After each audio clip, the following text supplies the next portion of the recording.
पहला सौदा में आप सबका स्वागत है। हमारे एक्सपर्ट्स हमारे साथ है, राजेश सातपुते, अविनाश गोरक्षकर और आदित्य अग्रवाल। लेकिन एसजीएक्स निफ्टी पर डाली नजर, 5% का नुकसान, 62 अंकों की गिरावट के साथ आज शुरुआत के आसार इस वक्त आते हुए दिख रहे हैं। 8,300 के कुछ नीचे, उसके आसपास शायद शुरुआत होती दिखे। तो जो रेंज हम कह रहे थे 8,275 8,300 की अहम है, शायद वहां पर बाजार शुरुआत करें। लेकिन निफ्टी की हमने बात की, बैंक निफ्टी आदित्य कल इंटरेस्टिंग पैटर्न दिखा थोड़ा।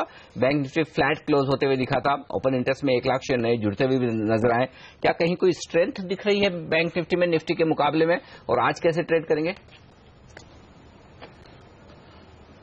वेल कंपेरेटिव अगर हम निफ्टी से कंपेयर करें तो डेफिनेटली बैंक निफ्टी थोड़ा सा स्ट्रांग लग रहा है, लेकिन ओवरऑल अगर हम बैंक निफ्टी का चार्ट देखें तो वो भी बहुत ज्यादा स्ट्रांग नहीं है। एसबीआई, आईसीआईसीआई बैंक या फिर हम मिड कैप पीएसयू बैंक देखें तो उन सबके चार्ट्स काफी वीक हैं। Kotak bank, axis bank and HDFC bank, ये 3 बैंकिंग स्टॉक्स हैं जिसकी वजह से बैंकिंग सेक्टर में थोड़ा सा सपोर्ट मिल रहा है। अदरवाइज बाकी बैंकिंग सेक्टर में हम कंटिन्यूसली सेलिंग प्रेशर देख रहे हैं। 18,000 का एक अच्छा सपोर्ट लेवल है बैंक निफ्टी में। अगर बैंक निफ्टी उसको तोड़ता है तो हमको लगता है वहां भी एक अच्छा खासा सेलिंग देखने को मिलेगा, और जिस केस में 17,600 17,400 तक के लेवल बैंक निफ्टी में देखने को मिल सकते हैं। So overall as of now bank Nifty एक टाइट रेंज में फंसा हुआ है 18,000 से 18,600 का। जिस साइड भी रेंज तोड़ता है उस साइड हमको एक बड़ा मूवमेंट देखने को मिलेगा, लेकिन अभी का डेटा देख के लगता है कि ये रेंज नीचे की साइड ही टूटेगा। ऑलराइट, सन फार्मा के स्टॉक पर भी आपकी नजर होनी चाहिए, क्योंकि टेरो ने जिस तरह से अपने नंबर्स पेश किए हैं, ऑपरेटिंग मार्जिन देखिए 54.3% से बढ़कर 62.9% हो गए हैं। सेल्स में हमने 30% का शानदार उछाल दिखा है, और इन नतीजों के बाद क्रेडिट स्विस ने जो टेरो पर अपनी रिपोर्ट दी है, उन्होंने अपना आउट परफॉर्मर रेटिंग को बरकरार रखा है। सन फार्मा के नतीजे शुक्रवार को आने वाले हैं। अविनाश, ये बताइए, शुक्रवार को नतीजों से पहले आज और कल में क्या एक तेजी की जा सकती है इस स्टॉक में, और आपको कैसे लगे टेरो के नतीजे? नहीं, डेफिनेटली काफी अच्छे नतीजे हैं। 30% की टॉप लाइन ग्रोथ है, मार्जिन्स में भी अच्छी बढ़त है। मोर इम्पोर्टेंटली टैरो के पास 35 ANDAs है, जो क्लियरली FY17 में इनकी वैल्यू अनलॉकिंग की पोटेंशियल है। इनके साइड से भी रेवेन्यू की पोटेंशियल बरकरार है। मोर इम्पोर्टेंटली कंसोलिडेटेड नंबर्स जो सन फार्मा प्रेजेंट करेगा, मुझे लग रहा है प्रीवियस क्वार्टर के हिसाब से definitely both top line as well as bottom line growth पे अच्छी ग्रोथ रहेगी, और मार्केट शायद इंटीग्रेशन के बारे में क्लियरली वॉच करेगी कि अभी आगे का जो पीरियड है FY16 और 17, यहाँ पे इंटीग्रेशन बेनिफिट्स कितने सन फार्मा को आएंगे। तो आई वुड डेफिनेटली भी पॉजिटिव। मुझे लग रहा है कोई भी गिरावट अगर आज बाजार में अगर मिलती है तो डेफिनेटली इसको कैपिटलाइज करके I think medium to long term view के लिए डेफिनेटली सन फार्मा अट्रैक्टिव है। ओके, सन फार्मा में यहाँ पर निवेश किया जा सकता है कमजोरी के वक्त। लेकिन फिलहाल बाजार की शुरुआत 100 अंक नीचे होती दिख रही है। सेंसेक्स पर प्री ओपनिंग सेशन में निफ्टी महज 17 अंक नीचे। लेकिन स्टॉक्स जो एक्शन में 10% नीचे, वो है टेक महिंद्रा और टाटा मोटर्स। कमजोर नतीजे कल बाजार बंद होने के बाद आए, और दोनों ही यहाँ पर नेगेटिव खुलते हुए दिख रहे हैं, और नेगेटिव शुरुआत होती दिख रही है। रुपए की भी 64 के नीचे फिसलता हुआ दिख रहा है रुपया इस वक्त। आप देख सकते हैं पहली टिक पर यहाँ पर भी कमजोरी का रुझान, 64.05 पर इस वक्त करेंसी मार्केट में रुपए में ट्रेड होता हुआ दिख रहा है। तो लंबे समय के बाद यहाँ पर अब फिर से 64 के लेवल टूटते हुए दिख रहे हैं रुपए में। लेकिन असली एक्शन जो नेगेटिव साइड पर है वो टाटा मोटर्स और टेक महिंद्रा का 10% नीचे। मजबूती की बात करें तो टीसीएस में जरूर 1.5-2% के आसपास की मजबूती प्री ओपनिंग सेशन में इस वक्त नजर आएगी आपको। हमारे एक्सपर्ट्स हमारे साथ हैं, कुछ और स्टॉक्स जहां पर एक्शन रहने वाला है और उन पर राय ले ली जाए। भेल, आदित्य क्या ट्रेड लेना चाहेंगे भेल में इस वक्त? आप कल की रिकवरी, क्या कुछ और आगे बढ़ने के संकेत हैं?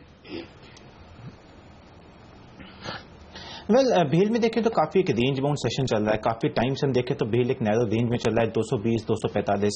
जब तक इस वक्त 245 को ब्रेक नहीं करता, यहां से एक फ्रेश अपसाइड की एक उम्मीद रखना बेकार है। हमको लगता है कि 245 के ऊपर निकलता है तो वहां से एक अच्छा अपसाइड देखने को मिलेगा, जिस केस में स्टॉक 270 280 तक के लेवल दिखा सकता है। अगर स्टॉक वापस 245 246 के लेवल को ब्रेक नहीं कर पाया तो हमको लगता है कि वापस यहां से प्रॉफिट बुकिंग देखने को मिल सकता है, जो कि स्टॉक को 230 235 तक के लेवल तक लेके आ सकता है। So as of now stock काफी एक टाइट रेंज में फंसा हुआ है।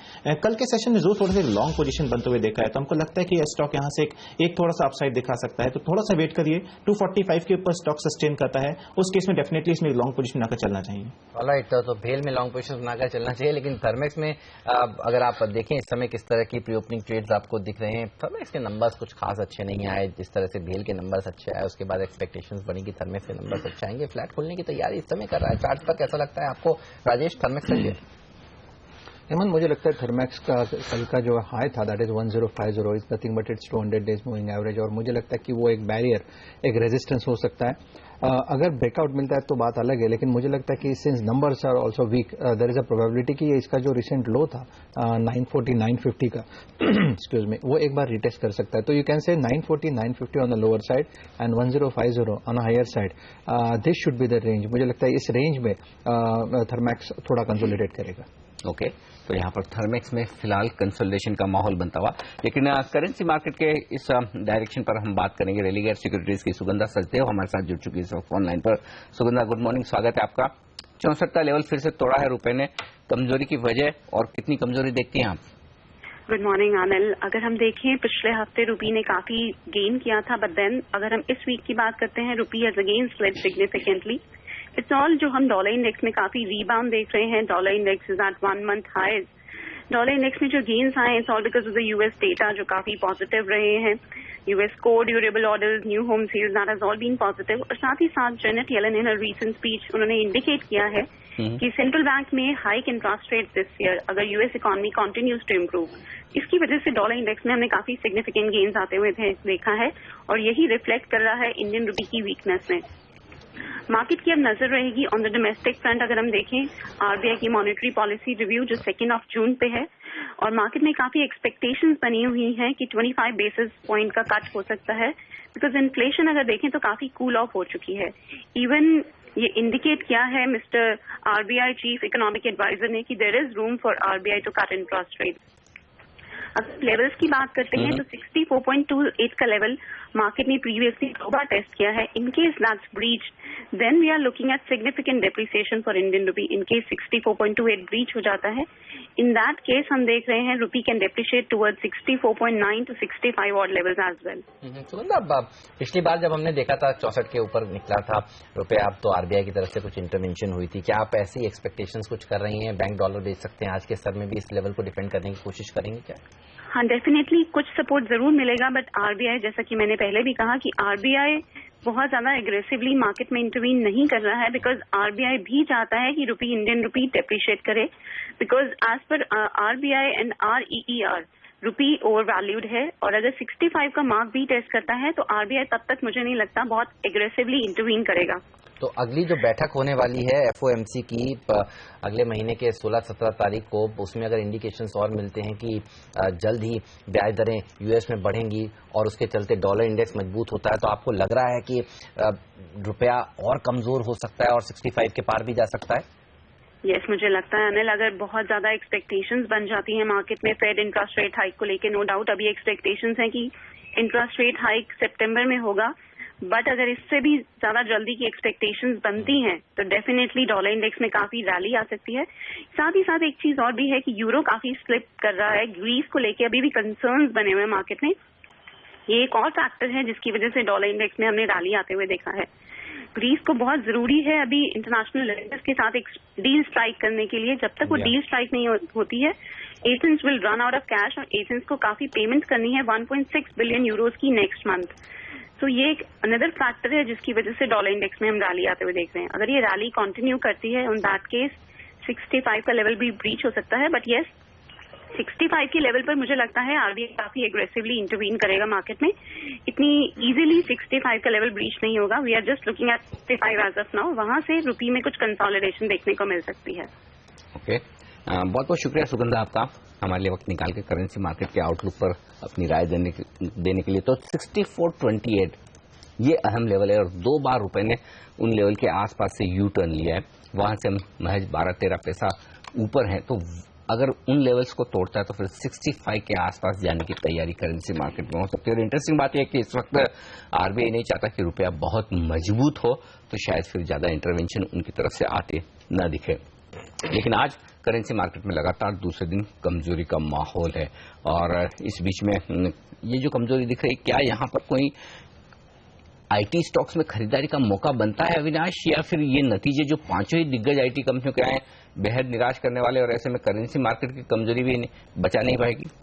आई थिंक मेरे ख्याल से आई थिंक आईटी में शायद अभी थोड़ा समय लग सकता है, क्योंकि आई थिंक क्लियरली और एक क्वार्टर के लिए हम शायद क्रॉस करेंसी का इम्पैक्ट इन कंपनीज को नेगेटिवली इम्पैक्ट करते हुए देख सकते हैं। मैं समझता हूं कि वीक रुपी का अगर फायदा लेना है तो मेरे ख्याल से जो ज्यादातर बड़े ऑटो कंपोनेंट प्लेयर्स हैं जैसे मदरसन सुमी है, भारत फौज है, मुझे लग रहा है कि यहाँ कहीं ना कहीं मार्जिन में इंप्रूवमेंट होगी, क्योंकि इनके लिए डेफिनेटली अगर रुपया और वीक होता है और इनका करीबन 70-80% अगर एक्सपोर्ट रेवेन्यूज है तो डेफिनेटली कहीं ना कहीं 2 क्वार्टर्स के बाद इसमें मार्जिन्स में बढ़ोतरी आएगी। तो I would say that IT से बेहतर ऑटो कंपोनेंट्स एक अच्छा स्पेस हो सकता है। डिक्लाइन में डेफिनेटली ये ब्लू चिप्स में खरीदारी की जा सकती है। ऑलराइट, चलिए हमारे साथ पूजा जुड़ चुकी है, हम जो लेकर आ रही हैं ट्रेडिंग कॉल्स। पूजा बताइए किस तरह की कॉल्स हैं आज? ज्यादातर गिरावट की, मंदी की कॉल्स ही मैं समझ रहा हूँ होंगी। जी, ज्यादातर बिकवाली की राय निकल कर आ रही है और रुझान जानकारों का बैंकिंग काउंटर्स पर शॉर्ट करने का ज्यादा देखने को मिल रहा है। शुरुआत अगर पहले कॉल से करें, मानस जायसवाल ने आईडीबीआई बैंक में बिकवाली करने की राय दी है। कल भी स्टॉक में कमजोरी थी और इनका मानना है कि 2 से 3 दिन में 63 तक के लेवल्स इस काउंटर में देखने को मिल सकते हैं। तो यहाँ पर शॉर्ट करके चलने की राय, 5% से ज्यादा का रिटर्न ये स्टॉक आपको दे सकता है। दूसरा कॉल भी बैंकिंग काउंटर से ही निकल कर आ रहा है। आशुतोष राणा ने येस बैंक में बिकवाली करने की राय दी है। सेल ऑन राइस की रणनीति आप बनाने को कह रहे हैं। 880 एक स्ट्रांग रेजिस्टेंस है स्टॉक का, वहां से हाई लेवल से प्रॉफिट बुकिंग देखने को मिल सकती है और इनका मानना है कि ये स्ट्रैटेजी 2 से 3 दिन के लिए फेवरेबल रहेगी। 825 तक के लेवल्स इस काउंटर में अगले 2 से 3 दिन में देखने को मिल सकते हैं। अगले 2 कॉल्स के लिए हमारे साथ बने हुए हैं राजेश सतपुते। गुड मॉर्निंग राजेश, बताइए आज आपके 2 टॉपिक्स कौन से होंगे? पूजा, जो फर्स्ट सेल कॉल रहेगा that will be Asian Paint, जिसका मेजर रेजिस्टेंस है 777 का। That is nothing but it's 200 days moving average level. पिछले 15-20 ट्रेडिंग सेशन से हम देख रहे हैं वो लेवल क्रॉस करना इसके लिए बहुत इंपॉर्टेंट और बहुत डिफिकल्ट जा रहा है। तो one can go short in Asian Paint, जिसका स्टॉप लॉस 780 का रखिए, टारगेट रहेगा 724 का। सेकंड शॉर्ट कॉल रहेगा आईसीआईसीआई बैंक। हमने इस सीरीज में देखा आईसीआईसीआई बैंक जो है वो अंडर परफॉर्मर रहा, 320 के ऊपर आईसीआईसीआई नहीं चल रहा है। वीकनेस है बाजार में तो आईसीआईसीआई में ज्यादा प्रेशर आएगा, तो मुझे लगता है one can go short with short, एक छोटा स्टॉप लॉस रखे 315 का, और इसका जो शॉर्ट टर्म टारगेट है that will B 294। Thank you Rajesh.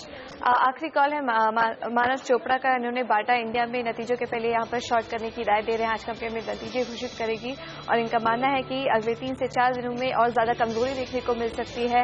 1010 तक के लेवल्स इस काउंटर में देखने की उम्मीद है और 5% से ज्यादा का रिटर्न इस काउंटर में देखने को मिल सकता है।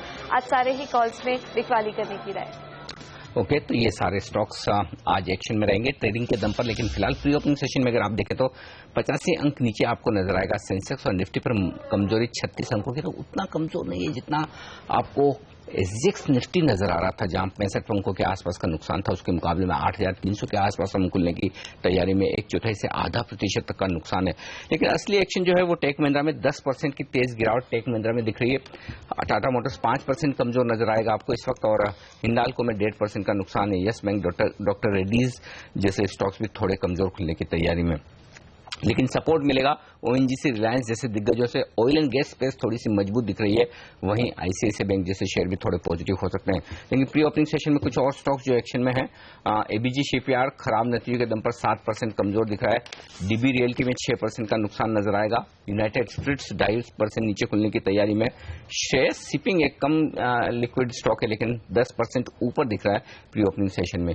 ये कुछ शुरुआती रुझान इस वक्त नजर आएंगे। लेकिन एक और स्टॉक आईडीबीआई बैंक, इस पर आपसे राय लेना चाहता हूं। अविनाश, स्टॉक काफी पिटा हुआ रहा है लेकिन नतीजों में काफी दिनों बाद अब थोड़ी सी एसेट क्वालिटी में स्टेबिलिटी के संकेत आ रहे हैं।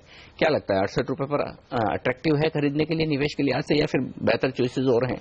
नहीं, मुझे लग रहा है कि Anil ji price definitely longer term से अट्रैक्टिव लग रहा है, क्योंकि क्लियरली थोड़ी बहुत स्टेबिलिटी एसेट क्वालिटी पे आई है। लेकिन अगर हम रिस्क रिवॉर्ड देखें तो क्लियरली पहले के क्वार्टर्स का अगर परफॉर्मेंस हम देखें तो बैंक ने काफी सिग्निफिकेंटली अपने पेयर से अंडर परफॉर्म किया है।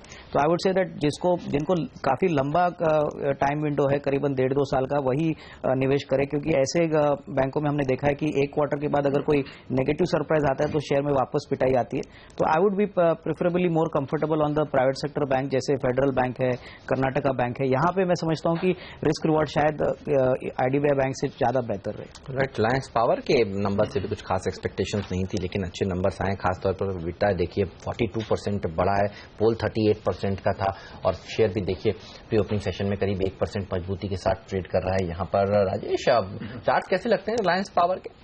हेमंत, मुझे लगता है 52, 53 के आसपास यहाँ पे कॉन्ट्रा बाय अपॉर्चुनिटी बनती है। इसका अपसाइड जो रेजिस्टेंस है, you can say the target that is somewhere near 57 and 58.50. So you can say 57 and 58.50 should be the target zone.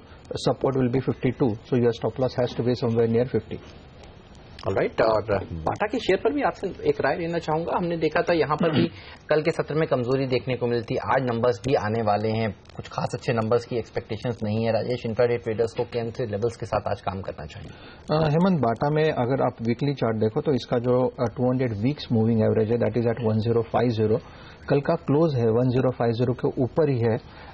As पर as the parabolic star is concern, मुझे लगता है अभी भी इसमें कॉन्ट्रा बाय अपॉर्चुनिटी बनती है. तो मुझे लगता है कि नंबर्स के बाद मे बी पॉसिबिलिटी अगर बाजार भी सपोर्ट दे तो इसमें शॉर्ट कवरिंग अपॉर्चुनिटी यहाँ पे बन सकती है. It's a little bit Contra, I do understand, लेकिन अगर 1050 के नीचे ये सस्टेन करता है तो फिर कॉन्ट्रा कॉल न ले यहाँ से, क्योंकि यहाँ से एक शार्प सेल ऑफ आएगा. सो 1050 will be the key for today. 1050 के ऊपर सस्टेन करता है 10-15 रुपीज का स्टॉप लॉस होना चाहिए. इमीडिएट बैरियर जो है रेजिस्टेंस वो 1110 के आसपास है. अगर 1050 के नीचे ट्रेड होता है तो यहाँ पे एग्जिट लीजिए, शॉर्ट ना करें, अवॉइड करें काउंटर, क्योंकि इसमें सेल ऑफ जो है वो बहुत शार्प आ सकता है. ओके, तो ये सेल ऑफ शार्प हो सकता है, ये राय आती हुई. लेकिन इस बीच बाजारों के खुलने की तैयारी देख लेते हैं. संकेत क्या है? 85 अंक नीचे सेंसेक्स और निफ्टी पर 35 अंकों का नुकसान. 1/4 से आधा प्रतिशत तक की कमजोरी दिखेगी आपको दिग्गजों में. मिड कैप इंडेक्स आधा % नीचे खुलता हुआ दिख रहा है. बैंक निफ्टी में मामूली सी कमजोरी हो सकती है, लेकिन बैंक निफ्टी मजबूत इसलिए भी दिख रहा है या फिर कम कमजोर इसलिए भी दिख रहा है क्योंकि आईसीआईसीआई बैंक 1% ऊपर खुलने के संकेत देता हुआ दिख रहा है. कुछ और दिग्गज ओएनजीसी, रिलायंस जैसे सपोर्ट करते हुए दिखेंगे. आईटीसी में थोड़ी हरे निशान के साथ शुरुआत हो सकती है. सन फार्मा में टेरो के अच्छे नतीजे के बाद थोड़ी पॉजिटिव शुरुआत होने के आसार है, लेकिन असली प्रेशर बनेगा टेक महिंद्रा से, जो कि शुरुआती कारोबार में ही 10% नीचे दिख रहा है. बता दूं आपको कि 10% का पहला लोअर सर्किट होता है उन सारे निफ्टी और वायदा कारोबार के स्टॉक्स के लिए, और जैसे ये सर्किट हिट करता है उसके कुछ सेकंड्स बाद आप इसमें 5% की और नीचे की सर्किट खुलते हुए देखेंगे. तो देखना ये होगा कि आज किस तरह का रुझान यहाँ पर शुरुआती कारोबार में दिखता है. टाटा मोटर्स दूसरा स्टॉक होगा जो 5% नीचे खुलेगा. तो ये दो स्टॉक नीचे खींचने के लिए तैयार है बाजार को. पहली टेक पर 100 पॉइंट नीचे सेंसेक्स शुरुआत करता हुआ दिख रहा है और निफ्टी पर नुकसान 50 अंकों का बनता हुआ दिख रहा है. 8300 पर खुलता हुआ निफ्टी. 10% का नुकसान यहाँ पर टेक महिंद्रा में और नीचे के लिए अब रास्ता खुलता हुआ दिख रहा है. 11% नीचे टेक महिंद्रा होता हुआ दिख रहा है. टाटा मोटर्स में 5.5% का कट आता हुआ दिख रहा है. तो ये दो स्टॉक है बुरी तरह से पिटते हुए नजर आ रहे हैं. वायदा कारोबार में देखिए टेक महिंद्रा 11% टूट चुका है, टाटा मोटर्स 6% नीचे है, टाटा मोटर्स डीवीआर 5% नीचे. तो ये स्टॉक्स हैं जो जबरदस्त प्रेशर में. टेक महिंद्रा की गिरावट थमती नहीं दिख रही. अब 11.5% का नुकसान यहां पर होता हुआ दिख रहा है. 570 का लेवल इस वक्त आपकी स्क्रीन पर आता हुआ दिख रहा है. मजबूत शेयर कौन से हैं? वैसे कोई खास नहीं, लेकिन सन फार्मा और एनएमडीसी दो स्टॉक ऐसे हैं जो 0.1% मजबूत खुलते हुए दिख रहे हैं. आइए वायदा कारोबार की तरफ, और यहां पर आप देखें तो टाटा मोटर्स के अलावा बाटा 2.25% कमजोर है आज नतीजों के पहले. कल की कमजोरी को आगे बढ़ाता हुआ क्रॉम्पटन नीचे है. एमटेक ऑटो जो वायदा कारोबार के बैन में यहां पर 2% का नुकसान है. आरकॉम 2% नीचे खुलता हुआ दिख रहा है. तो कई सारे मिड कैप्स हैं जो प्रेशर में आते हुए दिख रहे हैं. आईडीबीआई टॉप गेनर है वायदा कारोबार में 1.5% के गेंस के साथ. डिश टीवी में 1% का फायदा इस वक्त होता हुआ दिखेगा. रिलायंस पावर ने अच्छे नतीजे दिए, 1% का फायदा वहां पर है. सन फार्मा पॉजिटिव शुरुआत करता हुआ दिखा है, लेकिन पूरी तरह से कल्प्रिट जो 150 पॉइंट का नुकसान है बाजार में इस वक्त सेंसेक्स पर और 55 अंकों का निफ्टी पर 8300 के नीचे, उसकी क्रेडिट जाती है टेक महिंद्रा और टाटा मोटर्स. जबरदस्त गिरावट 11% नीचे टेक महिंद्रा और 6% नीचे टाटा मोटर्स. और कौन से स्टॉक्स हैं आपके रडार पर हैं? काफी सारे शेयर आप देखिए. आईडीबीआई में एक अच्छी तेजी देखने को मिली है, जिस तरह से इन्होंने नंबर्स अच्छे पेश किए. कोल्टे पाटिल आर पावर ने अच्छे नंबर्स पेश किए. इन स्टॉक्स पर भी आपकी नजर होनी चाहिए. देखते हैं ये किस तरह से खुले हैं. आर पावर में भी करीब 1% की तेजी देखने को मिल रही है. इसके अलावा डिश टीवी की कल की जो तेजी है वो देखिए आज बरकरार है. आज बड़े ब्रोकरेज हाउसेज ने यहाँ पर जिस तरह से अपनी रिपोर्ट्स पेश करी है, 114 का टारगेट सीएलएसए ने दिया है खरीदारी करने की राय. क्रेडिट स्विस ने 117 का टारगेट दिया है. कल के अच्छे उछाल के बाद आज करीब 2% मजबूत है ये शेयर भी. भेल के शेयर में भी कल की जो तेजी थी वो थोड़ी सी बरकरार है. पॉजिटिव टिक्स के साथ यहाँ पर कारोबार होता हुआ 0.5% की उछाल यहाँ पर देखने को मिल रहा है. लेकिन छोटे मझौले शेयरों पर नजर रखिए. एबीजी शिपयार्ड, जी हाँ, 375 करोड़ रुपीस का लॉस इन्होंने पेश किया है. 48 करोड़ रुपीस के सामने। आप देखिए 5.5% की गिरावट यहाँ देखने को मिल रही है। डीबी रियल्टी जिसके नंबर्स भी कमजोरी आए हैं, यहाँ पर भी अपेक्षा है कि कमजोर शुरुआत हुई होगी। डीबी रियल्टीज का शेयर लाने की कोशिश करेंगे और देखेंगे वहां पर किस तरह की ओपनिंग हुई है। देखिए 8% की गिरावट।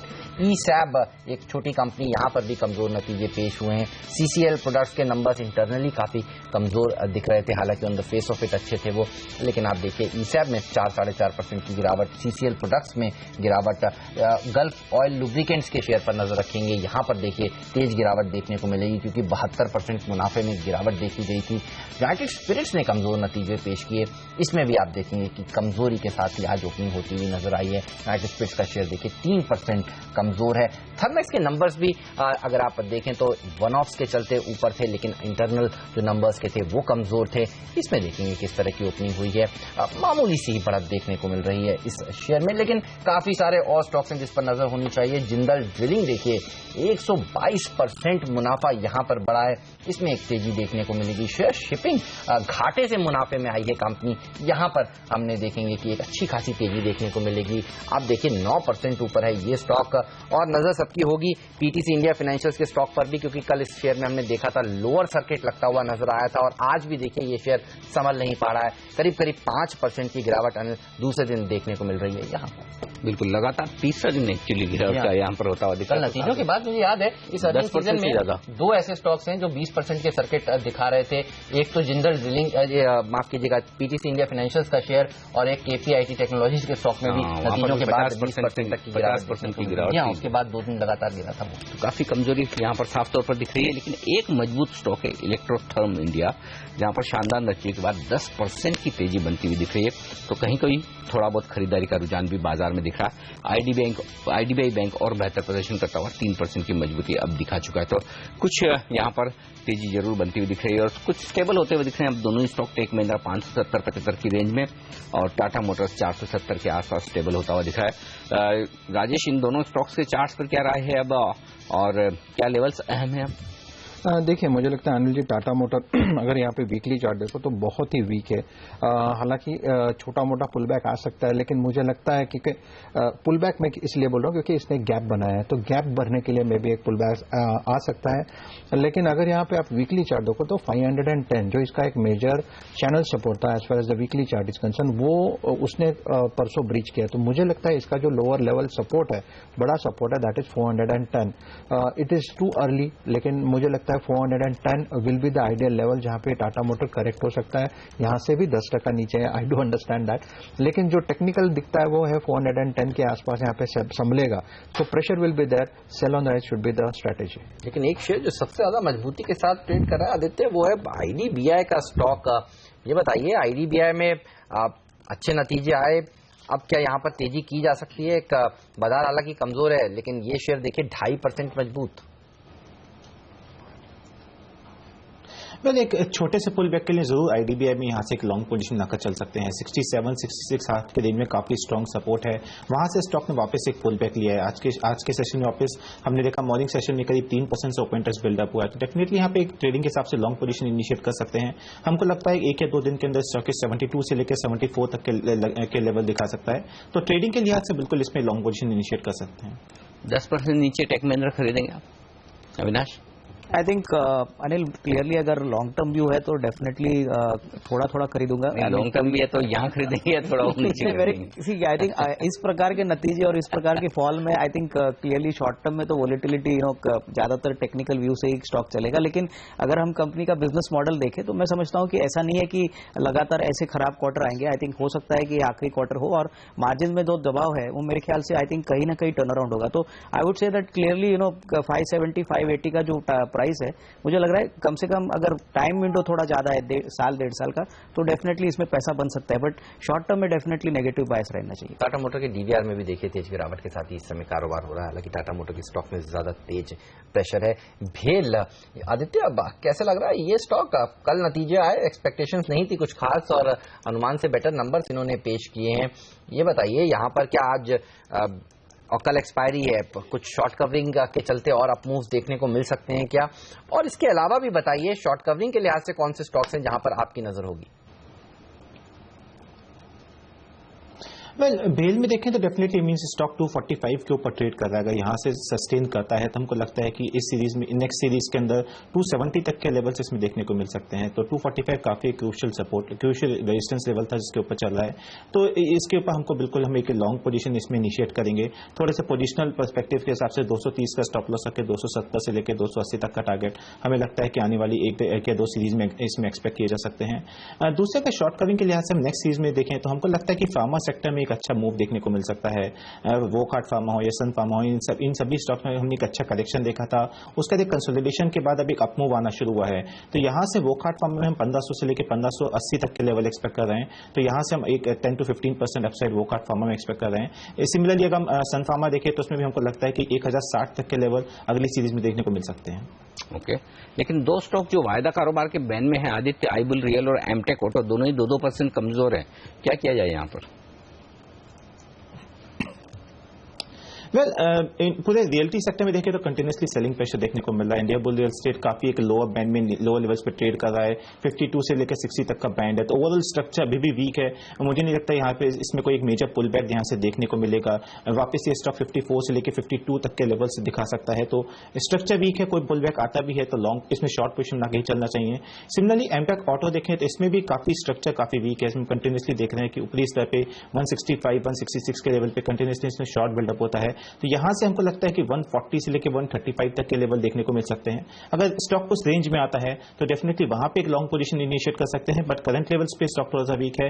कोई पुल बैक आए तो बेच के ही काम करें। ऑलराइट, कुछ पुटे हुए स्टॉक्स देखिए जहां पर अच्छे नंबर्स आए हैं। बिल्ट, इसमें एक अच्छा उछाल देखने को मिल रहा है। काफी दिनों के बाद 8-9% की तेजी यहां पर हमने बनती हुई देखी है। लेकिन आप देखिए साफ तौर पर पीटीसी इंडिया फाइनेंशियल्स पर आपसे राय लेना चाहूंगा। जिस तरह से तेजी से दूसरे दिन यहां पर, बल्कि तीसरे दिन यहां पर गिरावट देखने को मिली है, क्या खराब हुआ ऐसा इस कंपनी के नतीजों में? हमने देखा कि प्रोविजनिंग थोड़ी बढ़ी और इस स्टॉक में तेज गिरावट कल नंबर्स के बाद आई और आज भी एक शेयर संभल नहीं पा रहा है। कैसे लगे आपको दरअसल नतीजे, और अब क्या करना चाहिए? क्या इतनी गिरावट के बाद अब खरीदना चाहिए, इंतजार ही करना ही सही है, थोड़ा और नीचे आ सकता है ये? ना, आई थिंक प्रोविजनिंग का नंबर थोड़ा उम्मीद से ज्यादा था और मैं समझता हूं कि जिस प्रकार की गिरावट आई है, मुझे लग रहा है कि मार्केट शायद थोड़ा सा कंसर्न इसमें बिल्ड कर रहे हैं कि शायद कोई बैड एसेट्स है जहां पे शायद और प्रोविजनिंग आगे के क्वार्टर में आए। तो I would say that it is better to wait. जब भी स्टॉक में इतनी भारी गिरावट आती है और रिजल्ट्स मोटा मोटी आई थिंक डिस्काउंटेड हो चुके थे, तो आई थिंक डेफिनेटली इसमें और कोई negative outflow, I mean news flow आने की एक्सपेक्टेशन है। तो I would definitely stay away. Okay, दूर रहें, ये राय आती हुई यहाँ पर पीटीसी इंडिया फाइनेंस के स्टॉक से। वक्त है हमारे तीनों एक्सपर्ट से विदा लेने का। अविनाश, राजेश और साथ ही आदित्य, आप तीनों का शुक्रिया हमारे लिए वक्त निकालने के लिए। 150 अंक नीचे सेंसेक्स, 50 अंक नीचे निफ्टी 8300 के ऊपर निकलने में हो रही है मुश्किल। मिड कैप इंडेक्स 0.5% कमजोर, हालांकि थोड़ा रिकवरी के संकेत देता हुआ, लेकिन बैंक निफ्टी ने भी आज दम तोड़ा है। 0.5% का नुकसान यहाँ पर है। सिर्फ 250 स्टॉक है मजबूत। 800 शेयरों में कमजोरी के साथ कारोबार होता हुआ।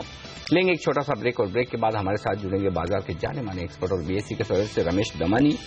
उनसे जानेंगे कि पहले साल में मोदी सरकार का कामकाज कैसा रहा और बाजार की उम्मीदें कितनी पूरी हुई। इस ब्रेक के बाद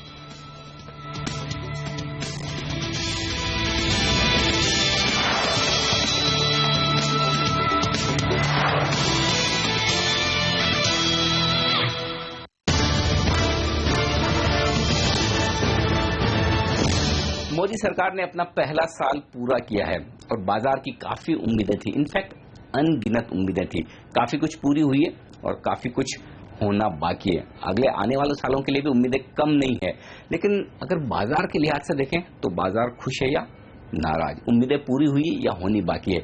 इन सबका जवाब लेने के लिए मैंने एक खास जगह चुनी है, दलाल स्ट्रीट पर पीजे टावर। जी हाँ, बीएससी की बिल्डिंग, जहां पर बाजार के बड़े बड़े दिग्गज बैठते हैं और वहां से अगर आपको ओपिनियन मिले कि बाजार के लिए ये साल कैसा रहा है, तो इससे बेहतर बात क्या हो सकती है। और ऐसे में हमारे साथ हिंदुस्तान में वेल्थ क्रिएशन के एक सबसे बड़े में से एक्सपर्ट माने जाने वाले रमेश दमानी जी हैं हमारे साथ। दमानी जी, स्वागत है आपका सीएनबीसी आवाज पर। Thank you so much Anil ji, बहुत बहुत शुक्रिया। पहला सवाल, जाहिर सी बात है कि मौका ऐसा है मोदी सरकार के पहले साल के कामकाज का। जब सरकार बनी थी पिछले साल इस वक्त, तो लोगों को लगा कि हिंदुस्तान के लिए सबसे बेहतरीन समय आता हुआ दिख रहा है। स्टॉक मार्केट ने रिएक्शन भी वैसा ही दिया। क्या लगता है आपको, वो रिएक्शन जायज था और वैसा ही काम हुआ है?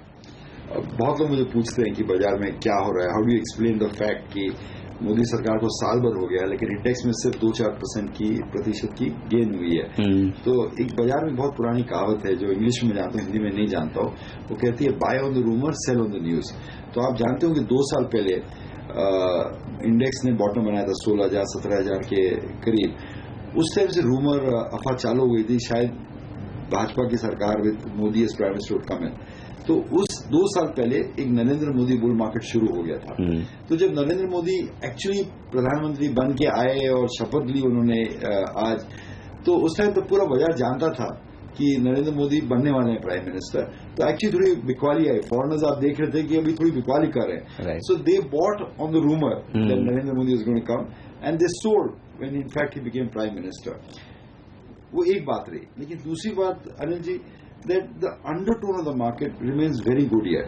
ये देखिए, एक जब बुल मार्केट शुरू होता है वो काफी अरसों और काफी पॉइंट तक चलता है। आप कोई भी पुराने 90 का बुल मार्केट देख लीजिए, 2003 का बुल मार्केट देख लीजिए, इंडेक्स 2-3 गुना बढ़ सकता है उस टाइम और काफी 3-4 साल चलता है। तो यहाँ तो अभी 2 साल हुए हैं, तो अभी तक टाइम बाकी है। And index typically in bull market can double, then triple, and then some gains. So, not reach those excesses yet. There will be a lot of indications when a market tops out. What we are now seeing is a very painful correction, perhaps. We are waiting for the RBI to reduce rates. We are waiting for foreign investors to come back to India. So, a lot of churning is जो portfolio में हो रहा है वो हो रहा है.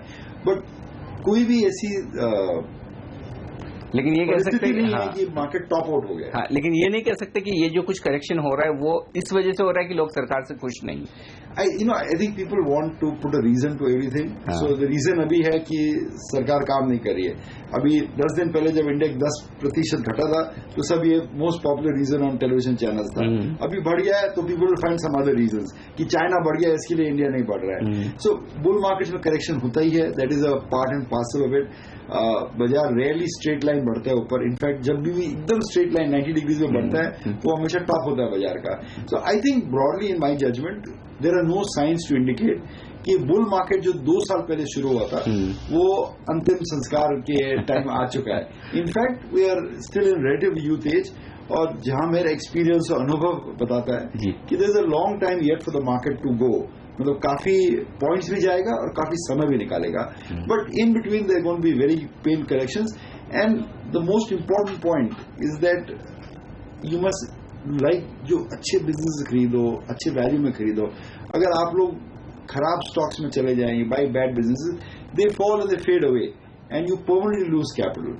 सो the story is the same as it is always been, that the bull market is intact and alive, अभी तक तंदुरुस्त है, और अच्छे शेयर लीजिए तो आपको जरूर लाभ होगा। बिल्कुल, तो आपका कॉन्फिडेंस आज वाकई में काफी इन्वेस्टर्स के लिए अच्छी बात होगी। लेकिन एक बात जो साफ तौर पर दिख रही है वो ये कि सितंबर 2013 मेरे ख्याल से, तब जब मोदी जी को प्रधानमंत्री का कैंडिडेट घोषित किया था बीजेपी ने, तब से ये बुल मार्केट शुरू हुआ अगस्त से। और क्या आप ये कहेंगे कि इस बुल रन को मोदी बुल रन कहना ठीक है? ये bull run Narendra Modi bull market ही बोल। अच्छा, तो अब दवाली जी मेरा सवाल आपसे फिर ये है कि नरेंद्र मोदी बुल रन में समझो अगर 3 फेज हैं, शुरुआत का, बीच का और अंत का, तो इस 3 फेज में हम इस वक्त कहाँ हैं? आई थिंक मेरे हिसाब से जब नरेंद्र मोदी ने शपथ ली, फर्स्ट फेज खत्म हो गया था उसका। Index had a very sharp rally. अब ये सेकंड फेज चल रहा है बुल मार्केट का। Second phase is the longest phase in this bull market cycle, and it will benefit immensely from interest rates going down. So cyclicals, defensive stocks will tend to do well in this bull run. The RBI still has not come in and put its feet on the accelerator and said कि हम लोग interest rates घटा रहे हैं. I think market is perhaps waiting for that cue. I think the third phase of the bull market will be एक अजीब व गरीब स्थिति रहती है। यूफोरिया में बहुत यूफोरिया रहता है, पान वाला आपको रुक देते हैं, बेतुक के शेयर बढ़ते रहते हैं, पैसा बनाना बहुत सरल हो जाता है, बहुत सारी चीजें आ जाती है जो अनुभवी लोग हैं वो हमेशा समझ जाते हैं कि बाजार का टॉप हो गया है। वो एक पुराना चुटकुला आपको मैं सुनाया था कभी कि बाजार में 2 किस्म के लोग होते हैं, पीपल विद मनी जिनके पास पैसा होता है, और पीपल विद तजुर्बा, पीपल क्या होता है एक्सपीरियंस होता है। और जब बुल मार्केट खत्म होता है तो पीपल विद एक्सपीरियंस पैसे ले लेते हैं दूसरे लोगों से, और जिनके पास पैसा होता है उनके पास एक्सपीरियंस आ जाता है। तो मेरी कोशिश हमेशा रहती है कि आप पैसा बनाए और पैसा बना के रखें through this bull market. So it's a great place to invest in the market. But the story is buy a great business and hold it for a while. आप रोज लिया बेची करोगे तो दलाल के घर जरूर वो पैसा बनाएंगे, आपके घर में शायद इतना पैसा नहीं आएगा. So market as its own sets of logic when it works. But the most important thing for the market typically is when interest rates go down, because that acts as anti-gravity. So if interest rates are going to come down और दुनिया भर में 0%, 0.5% negative interest चल रहे हैं, तो भारत को ये इंटरेस्ट रेट मेंटेन करना बहुत मुश्किल रहेगा. So there's enormous pressure in the region now for Governor Rajan to lower the interest rate to get the economy started again. So my feeling is that whenever the interest rates come down, market will cross 30,000, I hope, and beyond. तो अब बड़ा trigger चूंकि interest rate का 2 जून को policy आने की तैयारी में है, जिस तरह के डेटा पॉइंट्स हैं, इन्फ्लेशन सीपीआई काफी कंट्रोल में दिख रहा है, आरबीआई के कंफर्ट जोन में, डब्ल्यूपीआई तो नेगेटिव चल रहा है इतने महीनों से. तो क्या लगता है आपको, आरबीआई को अब एग्रेसिव रेट कट करना चाहिए, फ्रंट लोड करना चाहिए? Mr. Rajan is very well qualified to make movements, but I think he should send a message to the market that because the fiscal deficit is coming under control, because inflation is coming under control, because food prices are under control, because oil prices are under control, that he is willing to let loose and reduce the interest rates in the economy. It will be a huge psychological boost for the market. इस खास चर्चा में वक्त एक छोटे से break का, break के बाद जल्द लौटेंगे, बने रहिए हमारे साथ. इसके अलावा मोदी सरकार के 1 साल पूरे होने के मौके पर हमारे मार्केट साइट अनिल सिंघवी ने एसबीआई म्यूचुअल फंड के सीईओ नवनीत मोहनत से भी बात की. उन्होंने माना कि सरकार का काम अच्छा है और इसके चलते सेंटीमेंट काफी सुधरा है. आइए सुनते हैं वो हिस्सा.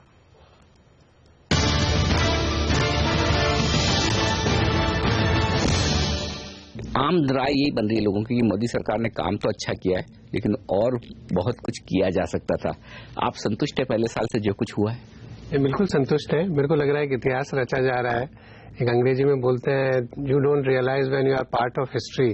तो जब हिस्ट्री बन रही है उस समय के लोगों को पता नहीं चलता है कि इतना बड़ा कुछ होने वाला है. आई थिंक कुछ वर्षों में पता चलेगा. जैसे नरसिम्हा राव सरकार ने कुछ रिफॉर्म्स किए थे, उसका कई वर्षों तक हमें पता चला ओपनिंग अप का. फिर वाजपेयी सरकार ने बहुत जबरदस्त काम किया था, रोड्स, रूरल इलेक्ट्रिसिटी, टेलीकॉम, उन सब का अगले कई वर्षों तक हमें परिणाम देखने को मिला. अब जो काम हो रहा है अगले कई दशकों तक शायद हमें पता चलेगा कि किस तरह से एक दिशा चेंज हुई है. एक आप सबसे बड़ा देखिए, पिछले 1 साल में जो सबसे बड़ी चीज हुई है, करप्शन बड़ा मुद्दा था पिछले चुनावों में. टॉप लेवल में जिस तरह से क्लीनिंग हो रही है एक तो, और दूसरी चीज जिस तरह के निर्णय लिए गए हैं ताकि एक क्लीन गवर्नेंस हमें देखने को मिले अगले कई वर्षों तक, उसके बीज बोए जा रहे हैं. उसका परिणाम हमें कई वर्षों तक देखने को मिला, कई दशकों तक. अभी खाली शुरुआत हुई है. तो चाहे कई जो सरकार के निर्णय पिछले 1 साल के उनको देखोगे तो लगता है कि आज ये इकोनॉमी, ये सोसाइटी कितनी क्लीन हो सकती है गवर्नमेंट, उसका आज अंदाजा नहीं लगाया जा सकता है, पर अगले कई वर्षों में हमें देखने को मालूम चलेगा. आपने कंपैरिजन किया कि जिस तरह से नरसिम्हा राव सरकार में बड़े काम हुए, बड़े रिफॉर्म्स हुए, लेकिन इस सरकार में शायद अगर कहीं कोई दिक्कत है तो थोड़ी शायद कि बड़े बिल्स पास नहीं हो पाए. कुछ और रिफॉर्म्स देखने की उम्मीद थी, जीएसटी, लैंड एक्विजिशन. सबसे बड़ी चीज होती है इंटेंशन की. तो उस सरकार में जो हुए वो कुछ कन्विक्शन था, कुछ कंपल्शन था कि एक बीओपी का क्राइसिस था 91 का, उसकी वजह से शायद हमें कुछ करना पड़ा. इस बार जो हम देख रहे हैं वो कन्विक्शन के साथ हो रहा है कि हमें पब्लिक ऑफिस में गवर्नेंस बेटर होनी चाहिए, क्लीनिंग होनी चाहिए. तो कई सारी जो चीजें हुई है, चाहे जनधन योजना हुआ, डायरेक्ट बेनिफिट ट्रांसफर हो जाएगा, रियल एस्टेट में किस तरह से क्लीनिंग हो सकती है, गोल्ड का मोनेटाइजेशन हो सकता है, नेचुरल रिसोर्सेज जो एलोकेट हो रहे हैं, माइनिंग वगैरह, वो एक क्लीन तरीके से होनी चाहिए. इन सबका मिला एक परिणाम जो आएगा जब जीएसटी आ जाएगा, जब डायरेक्ट बेनिफिट ट्रांसफर हो जाएगा, वहां जो लीकेज होता है वो बंद हो जाए, जीएसटी से काफी लीकेजेस बंद हो जाएंगे. उन सबका जो एक अल्टीमेट परिणाम आएगा कि किस तरह से इकोनॉमी जिस तरह से चल रही थी 10-15 सालों में, किस तरह आगे 10-15 सालों में चल सकती है, कुड बी ड्रामेटिकली डिफरेंट. अभी राज्यसभा में अगर मेजोरिटी नहीं है, 1 या 2 बिल में टाइम लग रहा है. मेरे ख्याल में सरकार की धीरे धीरे जब क्रेडिबिलिटी बढ़ेगी कि इंटेंशन इतना अच्छा है, पब्लिक प्रेशर डालेगी मेरे को लगता है विपक्ष में कि हम क्यों नहीं कर रहे हैं, इंटेंशन इतना अच्छा है गवर्नमेंट का, इनको हायर ग्रोथ चाहिए, विश्व में सम्मान बढ़ाना है, यहाँ पर हर व्यक्ति को फायदा पहुंचे, इस तरह से काम हो रहा है. ये सरकार बिजनेस के लिए काम कर रही है, बिजनेस मैन के लिए नहीं कर रही है. और ये चीज बहुत डिफरेंट होती है. एक सरकार होती है जो बिजनेस मैन के लिए काम करती है, एक बिजनेस के लिए काम करती है. तो आई थिंक लोगों को फायदा ज्यादा तब पहुंचता है जब बिजनेस के लिए काम हो, और उसका परिणाम ये होगा, मेरे को थोड़े टाइम में लगता है कि पब्लिक प्रेशर डालेगी कि ये बिल्स बहुत क्रिटिकल है, क्यों गुमराह किया जा रहा है, हमको करना है। लेकिन नवनीत जी, जो हमारे कई लोगों से बात होती है ग्राउंड लेवल पर, तो बिजनेसमैन कहते हैं कि हमारे लिए कुछ सिचुएशन बदली नहीं, हम वैसे के वैसे एक साल में कुछ फर्क नहीं पड़ा। ठीक है, सेंटीमेंट अच्छा हुआ है, लग भी रहा है कि आगे काम होगा, लेकिन ग्राउंड लेवल सिचुएशन बदलने में कितना वक्त लगेगा? वो हमेशा ऐसा लगता है। 2003 में जब हम मिलते थे कंपनीज को, सबको ही लगता था ग्राउंड लेवल पे सिचुएशन बहुत खराब। आपको कभी लगता ही नहीं था आप लोगों को मिलकर के कि 9% ग्रोथ आने वाली है अगले 5 साल। 91 में भी काफी लोगों ने क्रिटिसाइज किया कि यार ये ओपनिंग हो गई, ग्राउंड लेवल पे तो उल्टा हो रहा है। क्योंकि जब बड़ा चेंज होता है, way of doing business India में चेंज हो रहा है। जिस तरह से बिजनेस हो रहा था और पैसा कमाया जा रहा था, इजी पैसा कमाया जा रहा था, वो अब डिफरेंट होने वाला है।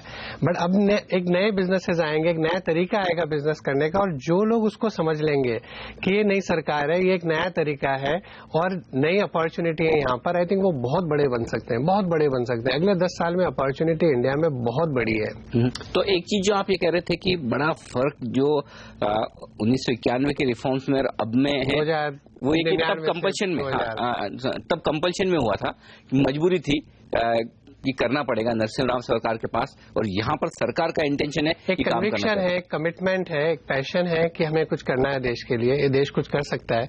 हम लोग बहुत गरीब हैं, $1500 पर कैपिटा इनकम है, आज भी दुनिया के सबसे ज्यादा गरीब, सबसे ज्यादा अनपढ़, सबसे ज्यादा बीमार, सबसे ज्यादा वो सब प्रॉब्लम्स हैं, बट इससे बाहर निकला जा सकता है, कोशिश करी जा सकती है, और बहुत जेन्युइन एक अच्छे इंटेंशन से हो रही है। दूसरा, जो क्लीनिंग की बात करी ना, मैं हमेशा बोलता हूँ कि अगर गंगोत्री में गंदगी होएगी तो हरिद्वार पवित्र नहीं रहेगा, वहां का पानी साफ नहीं होएगा। एक बहुत बड़ी जरूरत थी कि ऊपर एक क्लीनलीनेस आए और एक कल्चर सेट हो देश में कि नहीं बॉस, क्लीनलीनेस चाहिए। तो सिर्फ एक पानी तो एक क्या बोलूं, एक तरह से एक सिंबल है, बट आई थिंक पूरे देश में शायद जब ऊपर के क्लीनलीनेस होती है और एक राइट इंटेंट होता है तो थिंग्स अपने आप फॉल इन प्लेस। कई जने बोलते हैं सरकार बहुत लकी है, ऑयल के दाम कम हो गए, ग्लोबल कमोडिटीज नीचे आ गई, तो आई ऑलवेज से कि destiny always helps those who are determined। जिसका इंटेंट अच्छा होता है तो भगवान भी मदद कर देते हैं। हालांकि मानसून नहीं कर रहा है, बट मेरे को लग रहा है शायद कुछ और कहीं फायदा हो जाए डेस्टिनी से।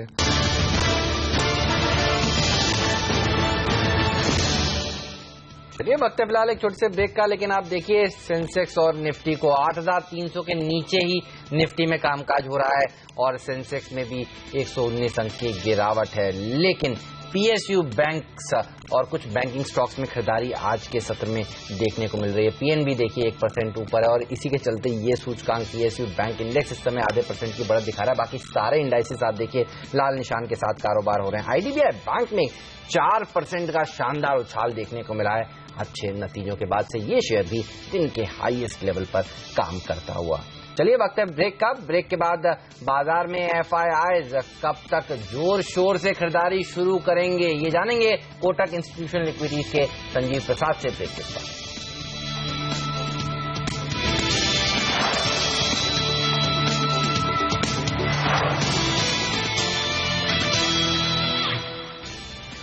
थोड़ी रिकवरी के संकेत बाजार में, लोअर लेवल से 8300 पर आता हुआ निफ्टी, लेकिन 40 अंकों का नुकसान अब भी है।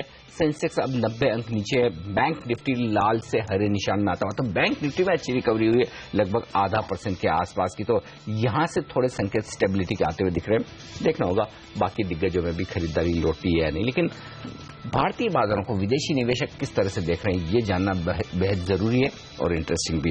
इसी पर बातचीत करते हैं। हमारे साथ संजीव प्रसाद साहब कार्यक्रम में शामिल हो रहे हैं, सिंगापुर से सीनियर एग्जीक्यूटिव डायरेक्टर और को हेड कोटक इंस्टीट्यूशनल इक्विटीज के। संजीव जी, गुड मॉर्निंग, स्वागत है आपका सीएनबीसी आवाज पर। पहला सवाल आपसे यही लेना चाहता हूं, पिछले कुछ हफ्तों से ऐसा लग रहा है कि एफआईज भारतीय बाजार पर उतने बुलिश रहे नहीं हैं। आपसे मैं फिर से संपर्क करने की कोशिश करूंगा, लेकिन इस बीच जो रिकवरी बाजार में दिख रही है उस पर एक बार की नजर डाल ली जाए। बैंक पीएसयू बैंक इंडेक्स 1% ऊपर आ चुका है, यहां से सपोर्ट आता हुआ दिख रहा है, और दो और सेक्टर हैं, कैपिटल गुड्स और ऑयल एंड गैस, यहां से सपोर्ट आता हुआ दिख रहा है बाजार के लिए, तो थोड़ी थोड़ी रिकवरी वहां से होती दिख रही है। और देखिए जिस तरह से आईडीबीआई बैंक ने 4-4.5% का अच्छा प्रदर्शन दिखाया, यूनियन बैंक करीब 3% के आसपास की तेजी दिखा रहा है, पीएनबी जैसे दिग्गज एफएनओ में 2% मजबूत है, और लंबी लिस्ट है उन पीएसयू बैंकिंग स्टॉक्स की जहां पर हरे निशान के साथ कारोबार हो रहा है। Bank of Baroda, UCO bank, Canara bank, bank of India, ये तमाम ऐसे बैंक हैं जो मैंने आपको बताया 1% से ज्यादा का उछाल दिखा रहे हैं। इलाहाबाद बैंक, ओबीसी, दो और लीजिए स्टॉक्स जहां पर तेजी है। सिंडिकेट बैंक में भी 1% की तेजी है, तो इस पॉकेट पर आपकी नजर जरूर होनी चाहिए। ये पॉकेट आउट परफॉर्म कर रही है आज कमजोर बाजार में। संजीव प्रसाद जी अब हमारे साथ जुड़ चुके हैं, स्वागत है सर आपका CNBC आवाज पर। ये बताइए, हमने देखा जिस तरह से कमजोर नंबर्स पेश हो रहे हैं और अभी भी देखिए करीब 7 से 8 निफ्टी की ऐसी कंपनियां हैं जिनके नतीजे आने वाले हैं, तो डर अभी भी भारतीय बाजारों को काफी सता रहा है।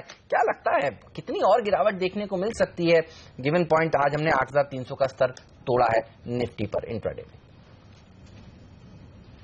ये डिपेंड करता है कि अर्निंग्स का क्या होता है, बट मेरे हिसाब से तो अर्निंग्स कट अभी भी और होगा। अगर आप हमारे नंबर्स देखें निफ्टी 50 के, तो हम लोग 480 का नंबर देख रहे हैं EPS मार्च 16 के लिए, बट मेरे हिसाब से ये 450 460 हो जाएगा। और उस नंबर्स पे देखें तो ये मार्केट काफ़ी महंगा है, 8.5 का टाइम पे ट्रेड कर रहा है ऑन मार्च 16 के बेसिस पे। तो मेरे हिसाब से 5% करेक्शन तो आराम से हो सकता है इसमें, अगर we are seeing earnings cut of let's say only 5% और सो। उससे ज़्यादा अगर अर्निंग्स कट होते हैं तो फिर मार्केट और भी नीचे आ सकता है। उसके अलावा आप देखें तो कोई और ट्रिगर वैसे मार्केट में है नहीं। मॉनेटरी साइड से मे बी 25 बेसिस पॉइंट का आपको कट हो जाएगा ऑन जून 2। उसके बाद तो मेरे हिसाब से मॉनेटरी साइड से कोई और सहायता नहीं मिलेगी। उसके अलावा देखें तो मानसून अभी भी दो राय है उसके बारे में। कुछ लोग कह रहे हैं कि मानसून काफ़ी ठीक रहेगी, कुछ लोग कह रहे हैं थोड़े खराब होगा। और तो इन्फ्लेशन भी मेरे हिसाब से इसके बाद ऊपर ही जाएगी अगर गवर्नमेंट को सहायता करती है रूरल इकोनॉमी को, जो काफ़ी कमज़ोर है अभी।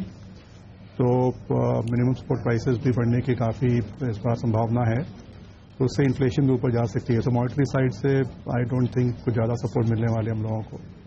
उसके अलावा जो गवर्नमेंट रिफॉर्म्स वगैरह है, GST बिल शायद पास हो जाएगी मानसून सेशन में, बट वो तो हम मान के चल रहे हैं। उसके अलावा एग्जीक्यूटिव रिफॉर्म्स में अगर कुछ गवर्नमेंट कुछ करती है, जैसे डायरेक्ट बेनिफिट स्कीम्स अगर उसको एक्सटेंड कर दे फूड और केरोसिन के लिए, तो शायद उससे कुछ फ़ायदा हो सकता है। मार्केट को थोड़ी बहुत उससे थोड़ी सेंटिमेंट इंप्रूव हो सकती है।